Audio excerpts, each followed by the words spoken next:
Welcome to Crawlspace. I'm Tim here today with Lance. Lance, how's it going today? It is going fantastic today, Tim. I hope everyone listening, I hope they're doing as fantastic as I'm assuming you are doing and myself. The guest we have on today truly took us by surprise, at least speaking for myself, expecting to talk about one thing. We end up talking about that, but we go so much deeper into this topic. It was truly kind of eye-opening. And before we get to that, Tim, open my eyes. Am I accurate in assuming you're doing fantastic? I know. I never say anything different. I am doing great.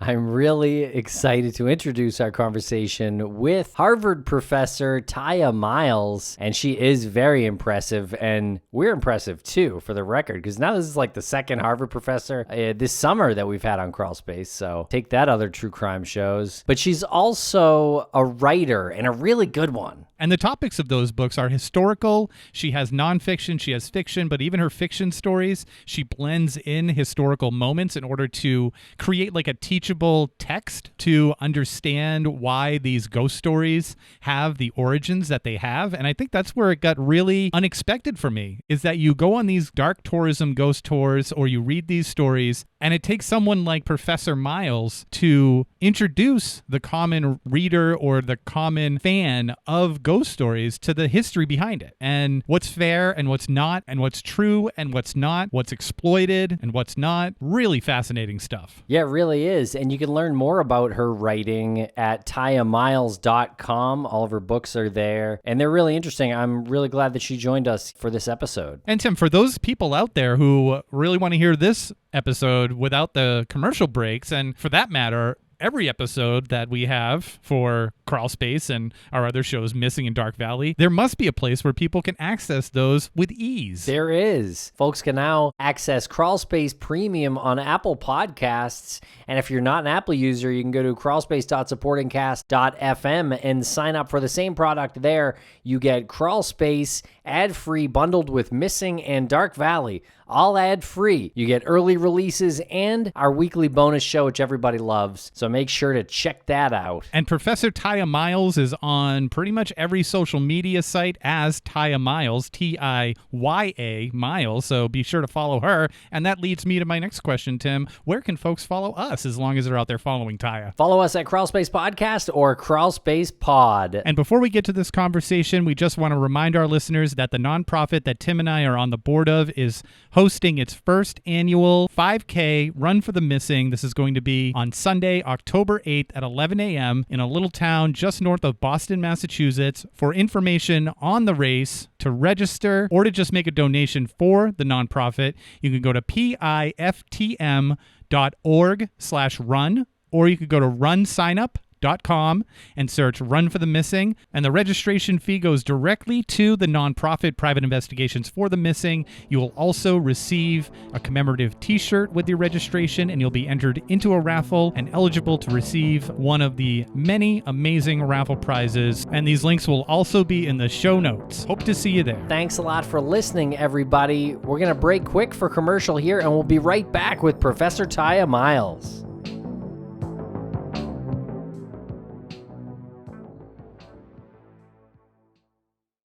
And a thank you to our sponsors. Back to the program. Dr. Tiya Miles, welcome to the podcast. How are you today? Thank you for having me. I'm in pretty good spirits. How about you? I like that answer. I am now in really good spirits as well because you said that. And thank you for coming on. We had a little bit of my mistake. Sent you a bad link, so we were working through that. We're into about 20 minutes of when we were supposed to talk, but you came on. You're super chipper. You seem ready to go for this conversation. Welcome to the show. You're a fantastic writer, and an honor to have you on here. Thank you. Yes, can you tell our audience who you are and what you do? My name is Tiya Alicia Miles, and my middle name, Alicia, is in honor of my dear beloved grandmother who has passed on. Her name was Alice Banks, and I am a scholar. I'm a scholar of American history and American studies. My work focuses on African American history and Native American history and women's history in particular. And I tend to direct my questions towards certain regions of the country, especially the U.S. South and the U.S. West. Interesting you mentioned the U.S. South. We actually came across your work because I don't know if you're familiar with the podcast Southern Gothic. I'm not. Well, the host of that podcast, the creator, is a huge fan of yours. Oh my goodness. Yeah, Brandon Scheck-Snyder. He highly recommended we check out your work. He's really rooted in history. And he mentioned you. Basically said he gets a lot of inspiration from your work. It's great to hear. He said he's a huge fan of the Tales from the Haunted South. We're going to talk a little bit about that soon. However, your work is so rich. When you were deciding that this is what you wanted to do, which came first? Did you want to be a writer and then you said, this is what I want to write about? Or you saw the topics and you said, now I have to figure out how to be a writer? I mean, well, my first response to that question would be that I wanted to be a writer since I was in the 5th or 6th grade. I remember writing a book of poems for a class that I really enjoyed and writing a play for a recreation center, which was called Super Duper Sam. Back then, I thought the name Samantha shortened to Sam was just too cute. And our center actually put it on. It was really fun. So that's how I would have answered it, that I was a writer, or I wanted to be a writer first. And then I moved into historical subjects. Really, I think it's hard to divide those two areas. One of the reasons that I shared my middle name and its derivation with you, which I haven't done before, actually, is because my grandmother is such a special person to me. I give her the credit, if any credit is due, for my interest in history. She was an amazing storyteller, just an incredible storyteller. And she loved to be out on her front porch, working with things, picture her garden, like, snapping the green beans or something. And she would just tell stories about what it was like for her growing up in Mississippi and what it was like for her being a part of a sharecropping family and what it was like to move north to Ohio. And I love those stories. I didn't know then that it was history, but once I realized it was history, these different interests just came together in a way that felt seamless and completely natural. Incredibly amazing. We were going to talk about a few of your books, but then now you've mentioned your grandmother, and now I can't help but want to know more about your grandmother. What were some of the early stories that you remember her telling you? Oh my goodness. I just wish that I could show her to you, or either kind of conjure her up right now. I'm seeing her face as I'm saying this. You all just have to imagine. She was such a wise woman and also so funny. I don't know how she did it. She could tell stories that were really serious, but have you cracking up. So she would tell stories about current events. For some reason, she loved Princess Diana. I have never been able to figure that out. I don't know what that was about. But she was into Princess Diana, and she would tell stories of what she saw on the news having to do with Princess Di. She was very, very angry, just incensed about what happened to Princess Di. She would also tell stories about her own growing up years. These are the ones that were, always the most moving and compelling to me. She had some rough times. I mean, she, grew up as a Black girl in the Deep South, the early 1900s, and this was a difficult identity to have, a very hard place. And her family experienced poverty, and her family experienced racial threats. Her family was actually forced off their farm in a story that she tells. And she was there. She remembered it. It was very traumatic to them. But the way she told that story was always with an emphasis on the positive aspects of it. Because when her family was forced off of the farm that they owned, one of her older sisters was able to sneak away a cow of theirs and to take it to a neighbor's house. And that neighbor saved it for them. So they lost their land. They had to leave immediately because they were being threatened by a group of white men with guns. I mean, I kind of hate to say that because it's so direct and raw, but that's what happened, the way she told it. And then they were extremely poor and had to go and live on other people's property and turn to sharecropping. But they had that cow, and having that cow gave them something of their own. It gave them just a small way to provide for themselves. And it represented the resistance and the resilience and the spunk of Black girls and Black women. So that story has just meant so much to me. That's a really incredible story. And then your grandma and her family moved to Ohio? Yeah, to Cincinnati, Ohio. That's where I was born. How do you like Cincinnati? I like Cincinnati. I have positive memories of Cincinnati. And, I'll tell you, over the course of my years living outside of Ohio, I have been really frustrated with people kind of dumping on Cincinnati, dumping on Ohio, dumping on the Midwest. I went to school in Massachusetts, and I remember people telling me or joking around saying, oh, you're from Ohio. Do they even have streetlights there? Oh, come on. That's a little harsh. This is the truth, Lance. I'm telling you the honest God truth. They would tease me about being from Ohio as if it was, being from, a corner that only had dirt in it and a couple of weeds. It was really, really bad. So I will defend Cincinnati and Ohio to the end, regardless of the fact that the politics in Ohio have changed since the time when I was growing up. We need to get your verbal consent right here. Our partner, Jennifer Amell, is living in Cincinnati right now. She wasn't going to like it any way you sliced it. So we need your verbal permission to at least play to her privately that little cut of you saying, I love Cincinnati. I think it's great. Please play it to her and tell her to go to the Mercantile Library downtown. Go to the Mercantile Library. It's a beautiful old building, lots of amazing old books. And they also have peregrine falcons that they have a little nesting box for outside the window. Yeah, everybody loves Cincinnati. It's just a fact. You mentioned Boston. What are your ties to Boston? I have many unexpected ties to the Boston area. I went to a boarding school in Concord, Massachusetts when I was I 15, I think? I went on a scholarship program. I was very fortunate to be able to go.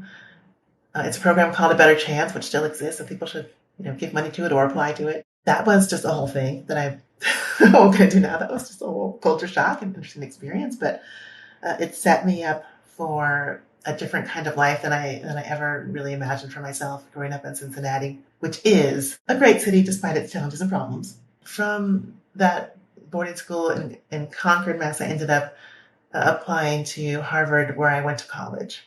And I'm now back in the area working as a professor. Okay, so you've mentioned a bit about your inspiration for your writing coming from your grandma and stories about the South. You've written a lot about the South. Well, the South makes such an impression, doesn't it? I mean, it makes an impression on us individually, I think. If we've heard stories about the South, lived there, visited there, it's made an impression on the nation as a whole because of its very deep and oftentimes disturbing history. Growing up listening to stories about the South made me feel as if I was kind of halfway a Southerner. It just felt like a part of my own DNA when I heard my grandmother talk about what it was like in the South. Those stories weren't just about racial terror, though they were. They were also about family, about landscape, about food. And when I think back to the things she would say, I can just see in my mind the way she would describe the pies that her mom made and, all the cooking they would do and everybody going to church and the experiences they would have there together. So it feels like a place I am from, even though I'm not. I think it's also a place that the nation is from, even though the nation is quite varied and diverse in terms of region and population, because so much of the history that has shaped our nation and shaped our understanding of racial politics, which are very important, unfolded there. Do you feel like there's the convergence of understanding and debate when you're writing your books and you're telling your stories about the South? This is a way to bridge any gaps that might need bridging before it turns into something more serious, a more serious disagreement. What you've just expressed, the notion of a piece of writing doing bridge work, is something that I actually strive to do. I don't always say it. I probably rarely say it. Maybe I don't want to, show my cards. I want to draw people in. But I absolutely hope that my work is written in such a way that it's open enough that people who have different views, across the spectrum about many of these issues would actually want to come in and want to engage with me, want to consider these ideas. And of course, I hope that they will feel encouraged, inspired to think consciously about the ways in which they engage with others in the world and how they engage with the ecological surround they find themselves in, how they engage with history, and so on. After hearing what you said about your grandmother and how she went through the racial terror and poverty and that one cow represented the future and hope, and as small as it might seem today, it's something that was so big back then. That struggle, you hear that in your words. Like you can feel that in your words when you're reading. And what I'm trying to say is At some point, if you're not open enough to take responsibility for yourself today, when you look at what has happened in the past, you can hear that early on in your books. And I'm wondering if that was intentional. Especially as I have had the chance to write more books over time, have become much more conscious about how I want to shape those books. And I really do try to shape my books in a way that feels like an open door, that people will come in and will feel welcomed, even if they know they're going to be sitting in a hard, uncomfortable chair for part of the time. And so I do try to give a little bit of a hint that things are going to be uncomfortable, but you're still welcome here. And I want to have the conversation about these issues because we have to have them, I feel, within our relationships, in our communities, in our country.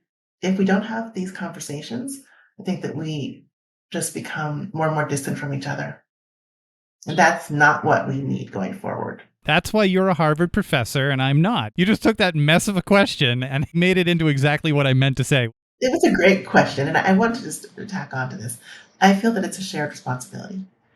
So if the reader chooses to pick up my work, and I'm so grateful when any reader does, they are entering into some kind of relationship with me as the author, with the various historical figures that I bring forward and interweave into the books. And I'm also entering relationship with them. But I feel like we both have to do our part. So the reader, I hope, will do their part by sticking with me when it gets tough. And I do my part by trying to make that material bearable so that people can stick with it and can actually take it in and reflect on it. And then maybe exit the book with a little bit of a different perspective about their lives and about the history of our country and the future of our country. You've written a new book that was just released in June 2023. It's called The Cherokee Rose, a novel of gardens and ghosts. Can you tell us a little bit about this? Sure. The Cherokee Rose is a ghost story. I did not expect many years ago that I would ever be writing ghost stories, but I ended up moving into this terrain kind of unexpectedly around 2011-ish, when I was working on a different book that we might talk about. At that time, I already had in my head a lot of research that I had done about the history of slavery, particularly the history of Black people who were enslaved by Native Americans in what is now the U.S. South and what was previously indigenous land, and in my view, by moral rights, it should still be indigenous land. And so I had this research that I was working with. I wrote my dissertation on this topic. I wrote a couple of books on this topic, and it was just kind of in my head. I always felt that I wasn't fully able to communicate all that I was experiencing and observing at these historic places in the Cherokee Nation of the South in works of history. There just wasn't enough room, or there wasn't enough allowance within that very serious academic form to explore things that were more experiential. For example, I visited a particular plantation in what used to be the Cherokee Nation several times. And this is a plantation that is now known as the Chief Van House State Historic Site. It's in Chatsworth, Georgia, in North Georgia. And whenever I went there, I felt things. I felt all kinds of things. I experienced things that didn't have room to appear in the histories that I wrote based on research connected to that historic site. Those experiences and those feelings were always just with me. They were there, I think, kind of waiting for a chance to be expressed. That chance for expression was really pushed forward when I ended up doing some ghost tours during a trip to Savannah. And I realized while taking those tours that ghosts are potent cultural messengers. The people were paying a lot of money to take these tours, experiencing these tours in lots of different ways. And while some of the attendees that may have been diverse in terms of where they were from or their perspectives on ghosts, they did have something in common, which was they showed up and they paid. So they wanted to experience something having to do with hauntings and a ghostly realm tied to history. There was a period of time when these different experiences, these different kind of flows of observation came together. And I realized that I wanted to write a novel about all my research that I had been engaging with, having to do with the enslavement of Black people in the Cherokee Nation and in Native spaces, and that perhaps the best way to write the story would be to include a ghost. Because if I included a ghost, readers who might think, look, I don't want to read a novel about slavery, or I don't want to think about the double atrocity of Indigenous people owning Black people as property, they might say, well, but I kind of want to read about a ghost. And so I did that. I basically took a couple of different key historical moments and events that I had uncovered in my archival research, and I fictionalized them a bit and created new characters. And I joined them together with a ghost who became like a guide in the story, helping people in the contemporary moment understand what had taken place in the past on this plantation. And we'll be right back after a quick word from our sponsors. Thanks to our sponsors, and now we're back to the program. And I totally hear what you're saying about ghosts being a potent cultural messenger. Yeah, it's a wonderful way to describe that. I'm wondering, because you know so much about the history and the atrocities and the horrible things that you have to write about, is it also easier for you to say, I'm going to put a ghost in here because now at least this is my control over the story? I can direct at least something here? Well, that's interesting. I did not think of it that way when I was writing, but I did know that I wanted to be able to imagine justice for people in the past who had experienced enslavement and other kinds of exploitation. So I wanted justice, maybe a little bit of revenge, as awful as that sounds, and as ambivalent as I feel about saying that, for people in the past who had been exploited. It is true that by creating a ghostly figure, I, as the author, could do all kinds of things that I couldn't do before, which is I could traverse time. I could make things happen that would really shake up the world of the fictionalized characters. I could actually perhaps balance the scales of justice to a certain extent with a kind of figure who wasn't bound by time and who wasn't bound by social expectations, who wasn't bound by any of the kinds of barriers that we experience today around fully confronting these issues. Yeah, that's a great way into a story like that. And speaking of hauntings, you've written about hauntings before too. You have a book called Tales from the Haunted South. Can you tell us a little bit about this one? Yeah, well, that's the book I was referring to when I responded a moment ago. That kind of jump-started my hyper-awareness of ghosts and hauntings and the role of ghosts in historical engagement and historical understanding. And that opened my eyes to this subcategory of tourism that's known as dark tourism. I knew nothing about dark tourism before I started working on this book, Tales from the Haunted South. And I really did stumble on it. I stumbled into the subject matter. I was down in Savannah. I did want to do some historic tours. I really wanted to see another part of Georgia, which I studied for a long time, but in a different way. And I really wanted to be inspired by the place as a writer. And I was going to those beautiful historic squares in Savannah, and I had a plan of which historic homes I was going to tour. And as I was walking by a random house that was not on my list, I was beckoned over by a woman standing outside who's advertising tours. I thought, well, why not? Why not add this one? I took a tour of this house, known as the Sorrel Wheat House, and I was completely shocked, caught off guard, to realize that this was in some ways a ghost tour, because the tour narrative included a supposedly terrible murder that had occurred in the home when the patriarch and slaveholder, the enslaver of the home, had been engaged in a quote affair with a young Black woman there, and she had been found hanged in the slave quarters. I was not expecting this story on this tour. Because I had entered during the daytime and it was a historic tour, supposedly, I thought that a Black girl, a Black young woman, had been terribly, terribly abused. I was really, really upset after that tour. I was so upset. I left the tour and called my mother.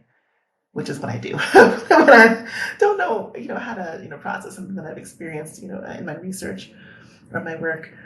And I thought right then that no matter what I had planned to write next, I was going to change my plans and write about this story, write about this young woman whose name was Molly, write about her biography, her life, her experience, because I thought that that could, in some small way, help to make amends for the terrible way that she had been treated historically and for the way in which she was being described in the present day at the time. That was back when I had no idea that the story was fabricated. That took a long process of research, and that's what took me into exploring and researching ghost tours in the South more generally, because once I started doing some research and realized that there's no evidence pointing to this terrible abuse and this terrible murder of this young woman who was said to still haunt the house, I started asking questions about, if there's no evidence, if it most likely didn't happen, why would anybody want to tell this story? Why would anybody want to collect money and to invite people in to hear about the terrible abuse of a Black girl and her awful, atrocious murder? And, by the way, another part of the story, the suicide of the white woman of the household, the so-called, mistress. Why would anybody want to do that? I mean, that set me off on an exploration of, are there any other places like this in the South where enslaved women and Black people are the centerpiece of haunted tour narratives? And if so, why and what is going on? So I did explore those questions. I did visit many other sites. I did find what was a very disturbing picture, a disturbing reality of enslaved Black ghosts, so people who were supposed to have been in the stories, in the tour narratives, enslaved in the past, who are said to come back and haunt these urban manor homes or these plantations or the streets of cities like New Orleans today. And it is those hauntings that were attracting tourists. So I explored this. I wrote a book about it. I surprised myself in many ways in writing that book. I also, through that process, was gathering the information and understanding that led me to think about ghosts and hauntings and ghost stories in a different way, to think that they could actually perhaps be cultural levers, because they're all over the place in a way that I found lacking and that I was critical of, but they were still there and they were still drawing people in, which suggested that they may be effective in engaging people with these histories that could be done in a more respectful way or in a more productive way. I've actually done that tour of that house and heard the story. I do appreciate a good ghost tour when the guide is as engaging as the ones in Savannah. I did not have a moment that stopped me so much like your moment where I had to do something and engage myself in looking deeper into something like what you did. What's that moment like? Does it take a while for you to realize I need to dedicate a chunk of my life to this now? How long does that process take? Well, this was immediate. Because my feelings were so strong and overwhelming when I left that house. I didn't say it before, but once I decided outside the house, I was standing right outside the gates, and you've been there, so you can imagine this, outside the gates, but still beside the slave quarters. So right by the building where she supposedly had been murdered. I stood there and I just knew, because I was overwhelmed by emotion.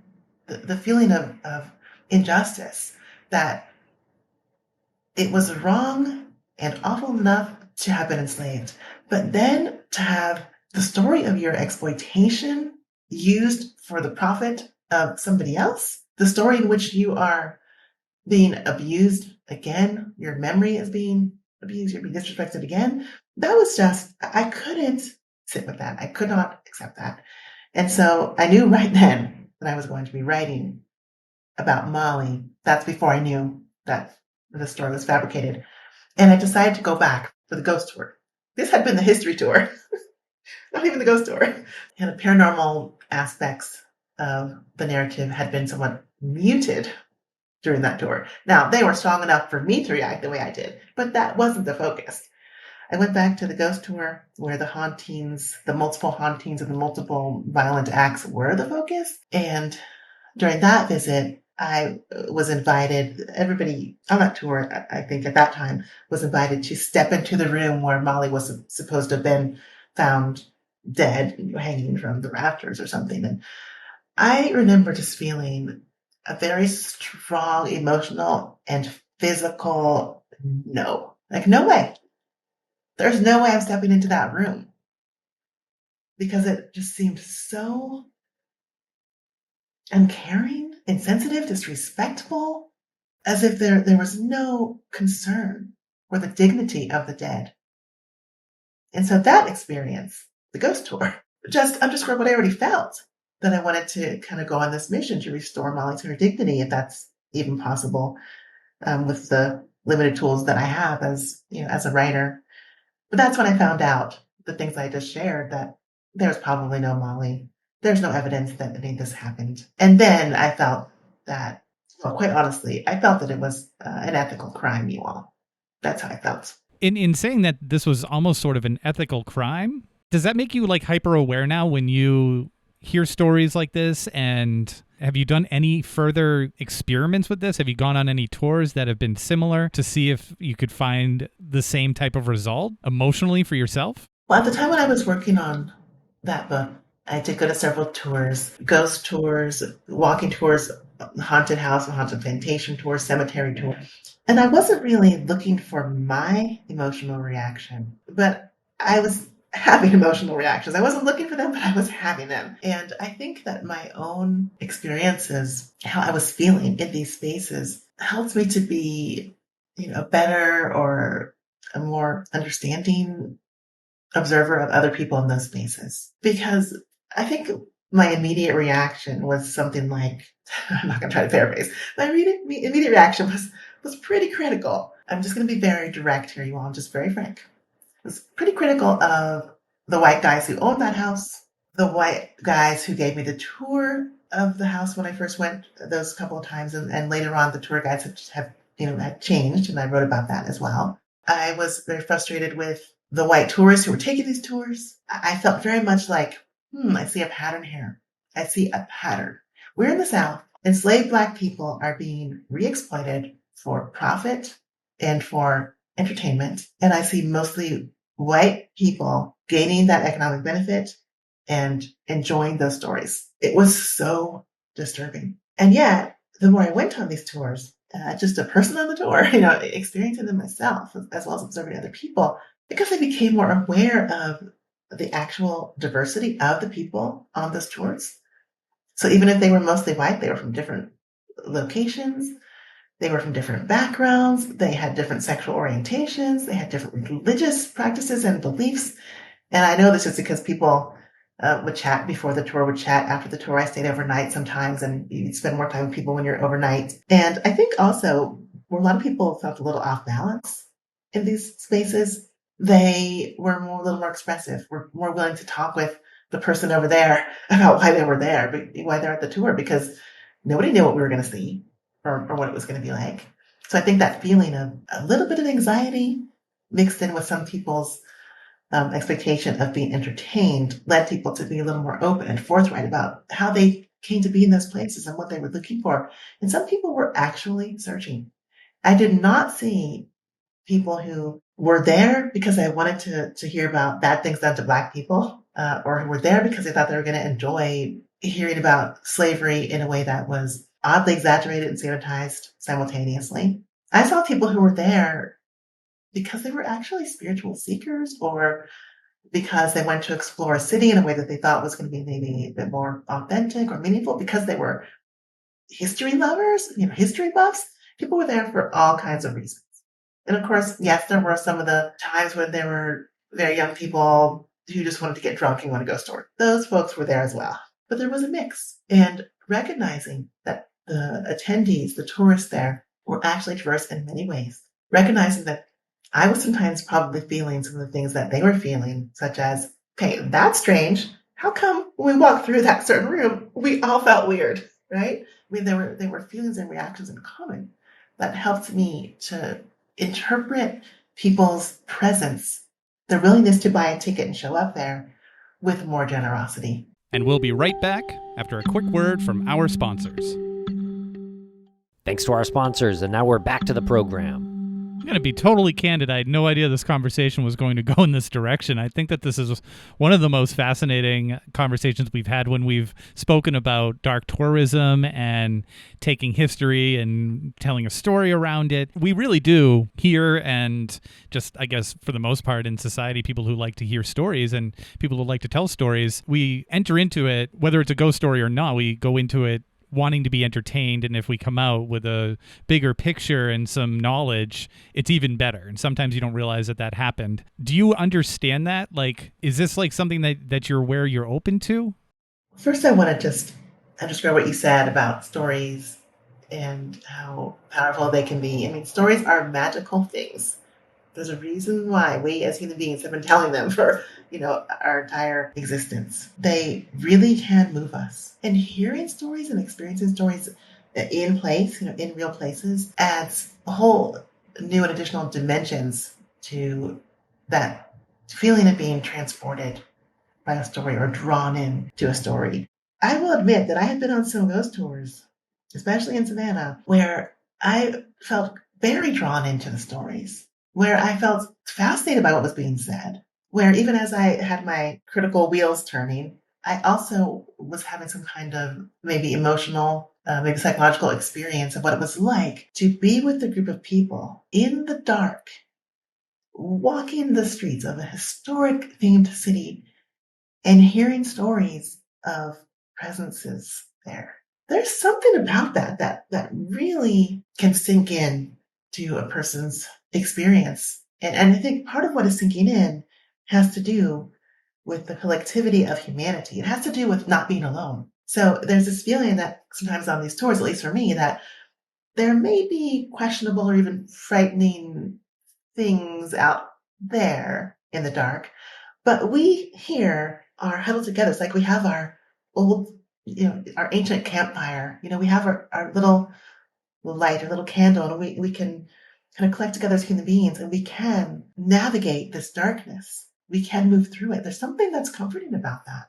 And so I just wanted to share that in response to what you said about tour guides and the way in which they can be such effective performers, and the way in which they do research on their tours. They craft their narratives. I think they enjoy engaging with their audiences. It is an art form. And what I just wish is that these tour guides who are practicing an art form really think a little more about the ways in which they're representing history, the ways in which those representations can affect the people who are taking their tours, and how might they interweave greater historical accuracy, interweave some values around respect for the dead, respect for the past, and the ways in which we perhaps could leverage the past to help us improve our relations in the present. I would love to see that. But you also asked me about, was I open to these kinds of things? And I need to answer that question. If you want, your answer right there was really good. So.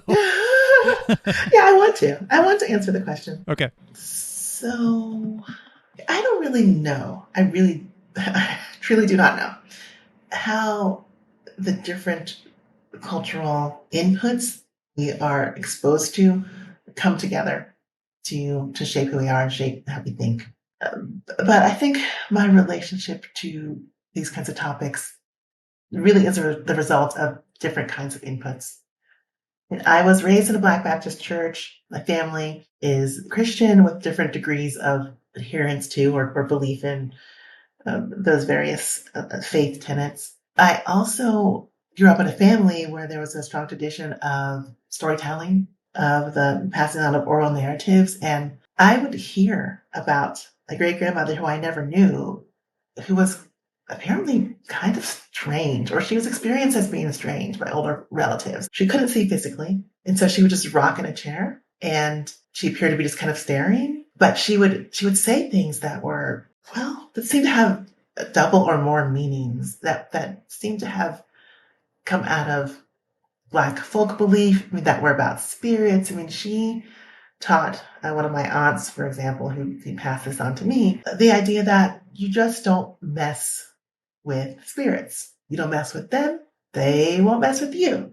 But the idea is that they are there. And what I think is really interesting is that this great grandmother's name was Christian, and she had all these beliefs that were maybe not necessarily espoused by or accepted by Christians. And so there's that aspect of my upbringing, kind of this Christian piece, and also this piece which I connect with Black folk beliefs, Black spiritual beliefs in ancestors and in things that we can't see or know. When I decided to work on this research about the so-called enslaved and murdered woman in Savannah, Molly, I was going to have to go back down and do some ghost tours. And I was telling my family, I felt like I had to announce this to my family and just let them know this is what I'm going to be doing. And I remember my sister's reaction. She was freaked out. I mean, she to the point of physically needing to stand up and to tell me, Tiya, do not do that. She is a very strong Christian, and she felt I shouldn't be involved in anything having to do with,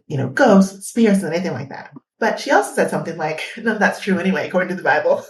so there was sort of a doubleness, a duality in how she was responding to my plan to travel down south and take these ghost tours, which I think actually mirrors the duality of my own experience. I'm not religious in the way that she is, but I still have different kind of aspects of that, I think, in the way that I operated. And so when I went to these ghost tours, I was a little on edge. I was kind of on edge because I will admit that I don't know what's out there. I think that most of us really don't know, even if we pretend that we do. Whether it's because of something existing in reality, or because everybody there on the tour is also kind of nervous, or because the tour guides are so talented, or because the history feels so real and close. I don't know what it is. I do not know what it is, but going on these tours is just a different kind of experience. My husband is a true rationalist.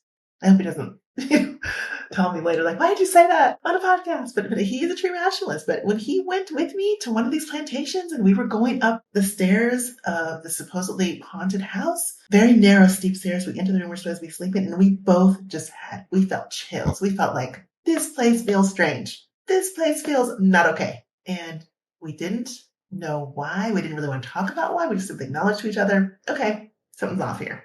We felt it. I'm not prepared to say what it was. I think that it's pretty hard to go on these tours, to be in these places that are so layered with history and pain, actually, and also perseverance, and not feel like something is here. Something is here that is animated. And by that, I'm not saying that spirits, people are animated and in spaces, but something is animated, and maybe it's the history itself. Maybe it's the landscape. Maybe it's the memory, the way we bring memories to the fore when we collect in historic spaces. I don't know what it is, but there is something. And so was I open? I guess a little bit, but I will tell you, I was a lot more open by the time I finished the research for that book. And that's partly what led me to want to embrace a character who would be a ghost in my novel, the Cherokee Rose, because I think ghosts really have something to say to us, whether they are actually present or whether they are being brought forward through our creativity and our imagination. They carry stories that we need to hear. Well, damn, this has been great. Thank you for inviting me on. It's not often that I talk about ghosts or things that are beyond the frame of, the quote real. And it's actually been, very, very interesting and thought-provoking to talk with both of you. It's really a challenge to hear these stories and read these stories about ghosts, then apply that tragic history that generated these ghost stories in the first place. But once you do, once you get over that hump, especially like reading your books, once you get through it, all of a sudden it's like a really true, fully formed ghost story. If you like define haunting, right? It's something that stays there and should be there, and we should be open. Great conversation. This has been fantastic. What do you have working on now? I'm working on multiple things right now, as I tend to do. I'm usually revising a book, drafting a book, and starting the research for a book at the same time. I have a new book that's going to be out any month now, which is about girls outdoors in the 19th century, and the ways in which being outside in natural environments helped to shape their development, and how they then applied that later on in life as women who were very pivotal to the direction of the nation. And I'm right now writing a book about Harriet Tubman, which has taken me into the question of spirituality in a different kind of way, in a very interesting way. And I'm researching a few different things. We talked about how I've been doing a lot of work on the South, and I have, but I've also been interested in New England recently for reasons that will become obvious, or that are for reasons that are obvious to people who heard the top of the podcast. And I now live in Massachusetts again. I'm very interested in Black and Indigenous histories in New England, and starting to do a little bit of exploration around that. Thank you so much for spending some time with us, really sharing some incredible insight. So we really appreciate your time here today. Thanks for having me, both of you.